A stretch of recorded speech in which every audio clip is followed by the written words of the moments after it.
শিল্পাঞ্চল নারায়ণগঞ্জের রাজপথ কাঁপানো ছাত্রদল নেতা জাকির খান। পোশাক ব্যবসায়ী সাব্বির হত্যার অভিযোগে জেল হাজতে যেতে হয় এই নেতাকে। এরপর তার পরিবারসহ দলীয় নেতাকর্মীরা একরকম পলাতক জীবনযাপন শুরু করে। দেশের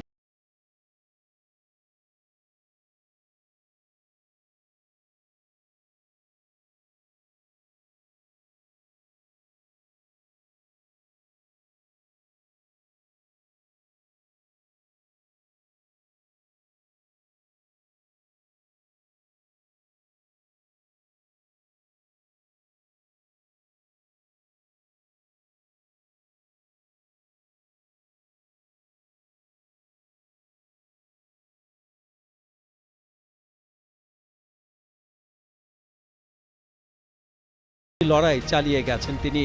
রোববার তার মুক্তির উপলক্ষে সমর্থক ও অনুসারীদের মধ্যে উচ্ছ্বাস দেখা যায়। ওয়ালটন আবারও মিলিনিয়ার অফারে ওয়ালটন ফ্রিজ কিনে আপনিও হয়ে যেতে পারেন মিলিয়নিয়ার। মিলিনিয়ার ছড়াছড়ি দেশ জুড়ে, এটা শুধু ওয়ালটনই পারে। নারায়ণগঞ্জের জজ কোর্টের পিপি জানান, এই মামলায় জাকির হোসেনের জড়িত থাকার বিষয়টি প্রমাণ পায়নি রাষ্ট্রপক্ষ ও বাদীপক্ষ। ফলে আদালত তাকে বেকসুর খালাস প্রদান করেন।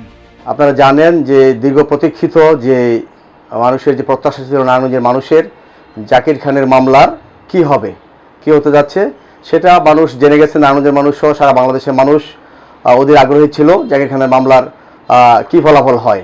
সেটা 7ই জানুয়ারি 2025 সালে সেই মামলার রায় ঘোষণা হয়েছে। সেই মামলায় জাকির খান সহ সকল আসামি বেকসুর খালাস পেয়েছেন। আমরা যেহেতু সরকারে আছি প্রসিকিউশনের পক্ষে বাদীপক্ষে, আমরা সরকার পক্ষ মানে রাষ্ট্রপক্ষ প্রসিকিউশন পক্ষ মামলা পরিচালনা সন্তানিতভাবে মামলা প্রমাণ করতে ব্যর্থ হয়েছি বিধায়ী জাকির খান বেকসুর খালাস পেয়েছেন, অন্যান্য আসামিরাও খালাস পেয়েছেন। ছাত্রদলের সাবেক এই নেতাকে ফাঁসাতে 4টি হত্যা মামলা সহ মোট 33টি মামলা দেয়া হয়। বিএনপির রাজনীতিতে জড়িত ও এলাকায় জনপ্রিয়তা থাকায় নারায়ণগঞ্জের আলোচিত গডফাদার শামীম ওসমানেরও চক্ষুশূল ছিলেন জাকির খান। জানা যায় শামীমের নেক্সট টার্গেট ছিলেন এই ছাত্রদল নেতা। বিগত সরকারের আমলে ঢাকা থেকে 2022 সালে র্যাব 11 অভিযানে জাকির খানকে গ্রেফতার করা হয়। 90-এর দশকে জাতীয় পার্টির ছাত্র সংগঠন থেকে রাজনীতিতে যাত্রা শুরু করেন জাকির খান। পরে তিনি বিএনপির ছাত্র সংগঠন ছাত্রদলের নেতৃত্বে আসেন। সেই থেকে রাজনীতিতে জনপ্রিয়তা বাড়তে থাকে জাকির খানের। নারায়ণগঞ্জ থেকে সুভাষ সাহার পাঠানো তথ্যচিত্রে সাতমান সাকিব, কালের কণ্ঠ।